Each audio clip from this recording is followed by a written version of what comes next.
সকল স্বাভাবিক মৃত্যুকে মেনে নেওয়া যায়, কিন্তু এই মৃত্যুটাকে মেনে নেওয়া কষ্ট হচ্ছে এই কারণে যিনি ওনাকে অযথাই অত্যাচার করে অনাচার করে বিনা চিকিৎসায় এবং অলমোস্ট এই জায়গা থেকে বলা আমার ঠিক না, যদিও তারপর আমি বলছি সেটা হলো আমি বারবার বলেছি, মিটিংয়ে বলেছি যে ওনাকে এমন কিছু করা হয়েছিল স্লো পয়জনিং যাতে উনি বেঁচে না থাকেন। সামনে নির্বাচন ঘিরে আসলে এই যে তারিখ চলে যায়, এটা কোনো ইমপ্যাক্ট ফেলবে কিনা?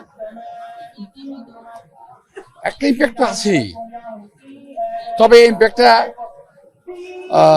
এর ফলাফল দেশবাসী পাবে। ইম্প্যাক্ট তো আছে। এই যন্ত্রণাটা ওনার সহ্য করা খুব কঠিন ছিল, তারপরও দেশের মানুষের দিকে তাকিয়ে উনি সবকিছু সহ্য করেছিলেন।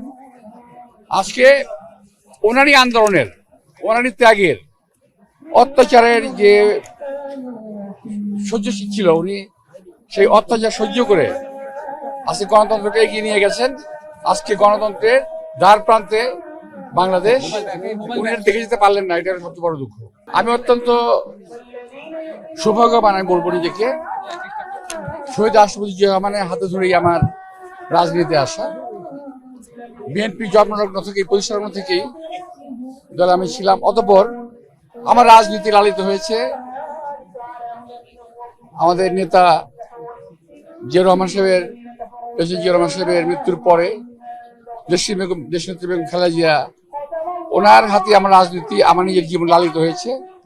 ওনার স্নেহ সান্নিধ্যেই বড় হয়েছি। রাজনীতি আজকে যেখানে আমার অবস্থান, এটা সবকিছুই মূলে ছিল ওনারই অবদান। তো এই মুহূর্তে অনেক কিছু বলা আমার পক্ষে খুব ডিফিকাল্ট। ওনার সঙ্গে কথা বলতে গেলে মনে সবকিছু অকেজ হয়ে যায়, আমার সকল কিছু অকেজ হয়ে যায়, আমি কথা বলতে কষ্ট হয়। এটা আমাদের জন্য একটা বিশাল বড় একটা ব্যথার জায়গা।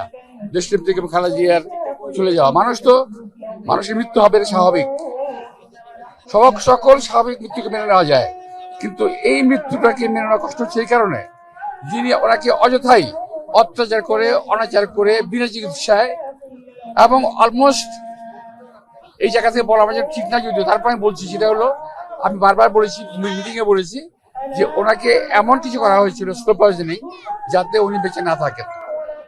এইভাবেই ওনাকে আমাদের কাছে চিনিয়ে নেওয়া হলো। এটাই হলো আমাদের ব্যথার জায়গাটা, এটাই হলো আমাদের পেইনের জায়গাটা। এই জায়গাটা যে যখন তুমি যেটাকে এনজয় করবেন, এখন একটা কিছু করে তুললেন, সেটা দেশবাসী এনজয় করতেছে, ভোগ করছে, এটা উনি দেখতে পারলেন না। দেখেন, আমরা রাজনীতি যারা করি, আমাদের রাজনৈতিক দল যারা সত্যিকার দেশকে ভালোবাসে, সামনের প্রতিটা দিন তাদের জন্য চ্যালেঞ্জিং। যারা দেশকে ভালোবাসে, যারা গণতন্ত্রকে ভালোবাসে, যারা মানুষকে ভালোবাসে, তাদের জন্য প্রতিটা দিন, সামনের দিন বলেন, পরের আগের দিন বলেন, প্রতিটা দিন চ্যালেঞ্জিং। সামনে নির্বাচন ঘিরে আসলে এই যে তারিখ চলে যায়, এটা কোনো ইমপ্যাক্ট ফেলবে কিনা? একটা ইম্প্যাক্ট তো আছেই, তবে ইম্প্যাক্টটা এর ফলাফল দেশবাসী পাবে। ইম্প্যাক্ট তো আছে।